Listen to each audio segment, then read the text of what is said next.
Today we'll be reading Matthew 26 and Mark 14. When Jesus had finished saying all these things, he said to his disciples, "As you know, the Passover is 2 days away, and the Son of Man will be handed over to be crucified." Then the chief priests and the elders of the people assembled in the palace of the high priest, whose name was Caiaphas, and they schemed to arrest Jesus secretly and kill him, but not during the festival, they said, or there may be a riot among the people. When Jesus was in Bethany in the home of Simon the leper, a woman came to him with an alabaster jar of very expensive perfume, which she poured on his head as he was reclining at the table. When the disciples saw this, they were indignant. "Why this waste?" they asked. "This perfume could have been sold at a high price and the money given to the poor." Aware of this, Jesus said to them, "Why are you bothering this woman? She has done a beautiful thing to me. The poor you will always have with you, but you will not always have me. When she poured this perfume on my body, she did it to prepare me for burial. Truly, I tell you, wherever this gospel is preached throughout the world, what she has done will also be told in memory of her." Then one of the 12, the one called Judas Iscariot, went to the chief priests and asked, "What are you willing to give me if I deliver him over to you?" So they counted out for him 30 pieces of silver. From then on, Judas watched for an opportunity to hand him over. On the first day of the festival of unleavened bread, the disciples came to Jesus and asked, "Where do you want us to make preparations for you to eat the Passover?" He replied, "Go into the city to a certain man and tell him, 'The teacher says, my appointed time is near. I am going to celebrate the Passover with my disciples at your house.'" So the disciples did as Jesus had directed them, and prepared the Passover. When evening came, Jesus was reclining at the table with the 12, and while they were eating, he said, "Truly I tell you, one of you will betray me." They were very sad and began to say to him one after the other, "Surely you don't mean me, Lord." Jesus replied, "The one who has dipped his hand into the bowl with me will betray me. The Son of Man will go just as it is written about him. But woe to that man who betrays the Son of Man. It would be better for him if he had not been born." Then Judas, the one who would betray him, said, "Surely you don't mean me, Rabbi?" Jesus answered, "You have said so." While they were eating, Jesus took bread, and when he had given thanks, he broke it and gave it to his disciples, saying, "Take and eat, this is my body." Then he took a cup, and when he had given thanks, he gave it to them, saying, drink from it, all of you. This is my blood of the covenant, which is poured out for many for the forgiveness of sins. I tell you, I will not drink from this fruit of the vine from now on until that day when I drink it new with you in my Father's kingdom." When they had sung a hymn, they went out to the Mount of Olives. Then Jesus told them, "This very night you will fall away on account of me, for it is written, 'I will strike the shepherd, and the sheep of the flock will be scattered.' But after I have risen, I will go ahead of you into Galilee." Peter replied, "Even if all fall away on account of you, I never will." "Truly I tell you," Jesus answered, "this very night, before the rooster crows, you will disown me 3 times. But Peter declared, "Even if I have to die with you, I will never disown you." And all the other disciples said the same.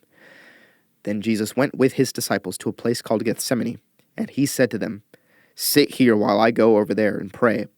He took Peter and the 2 sons of Zebedee along with him, and he began to be sorrowful and troubled. Then he said to them, "My soul is overwhelmed with sorrow to the point of death. Stay here and keep watch with me." Going a little farther, he fell with his face to the ground and prayed, "My Father, if it is possible, may this cup be taken from me, yet not as I will, but as you will." Then he returned to his disciples and found them sleeping. "Couldn't you men keep watch with me for 1 hour?" he asked Peter. "Watch and pray so that you will not fall into temptation. The spirit is willing, but the flesh is weak."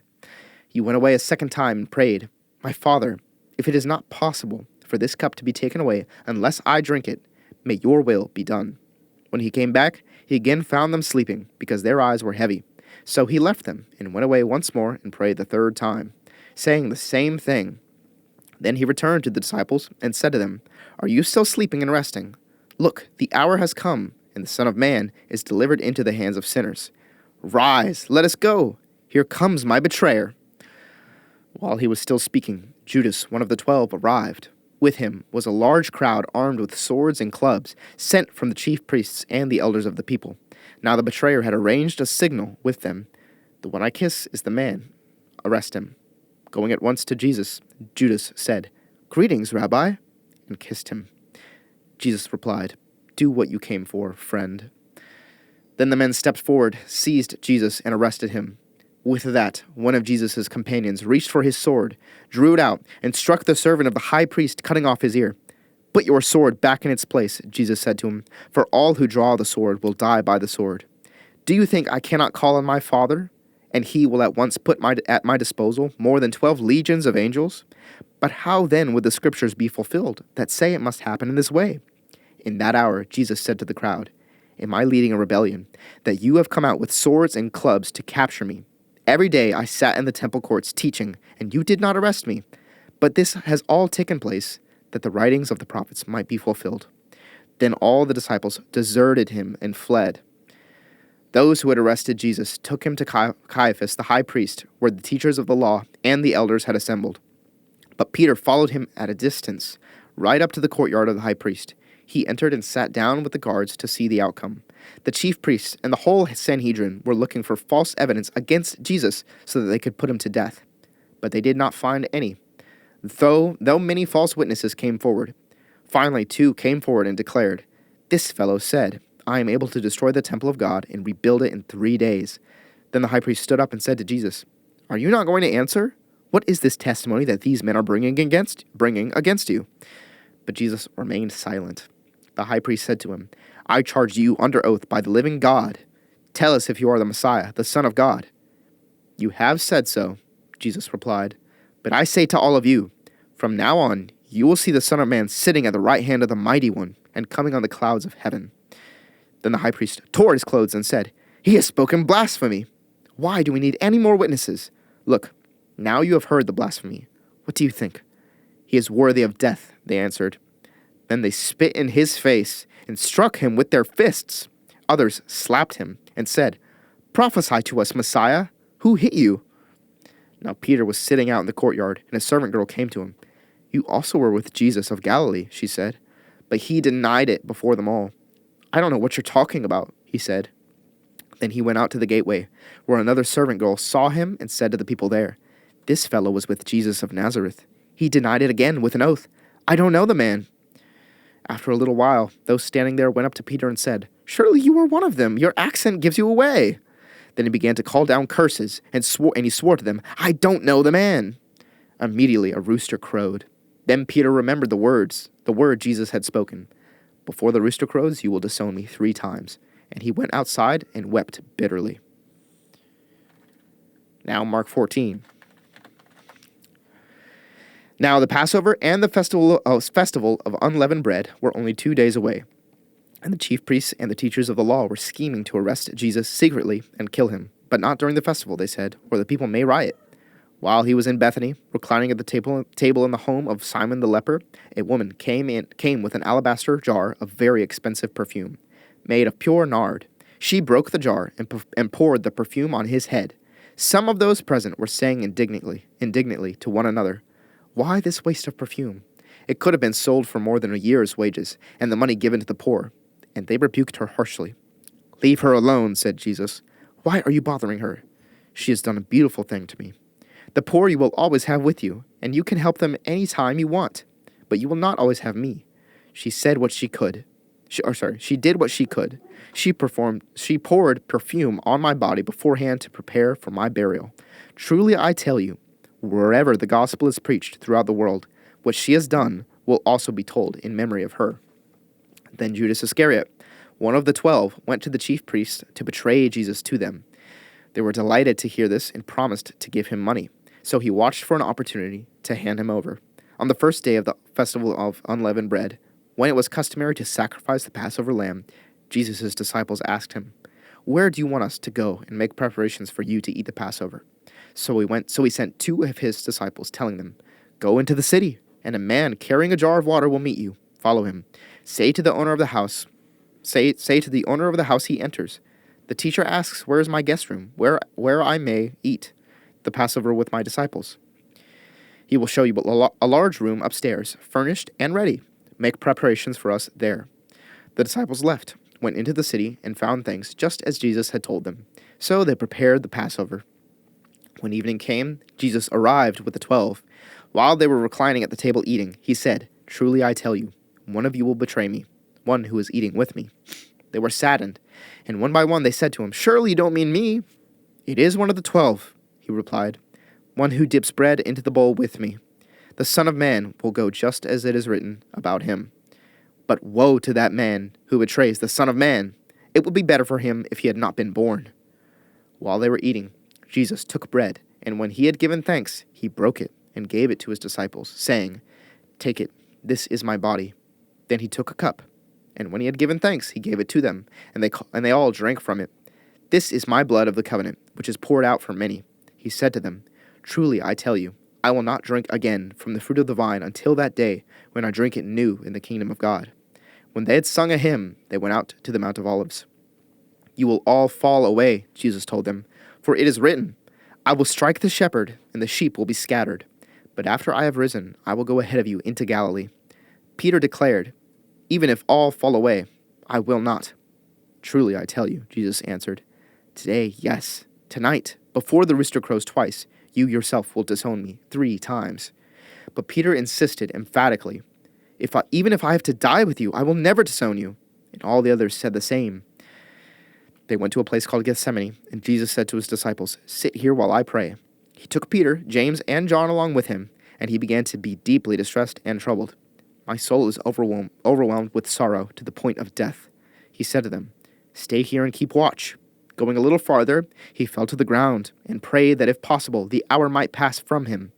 "Abba, Father," he said, "everything is possible for you. Take this cup from me. Yet not what I will, but what you will." Then he returned to his disciples and found them sleeping.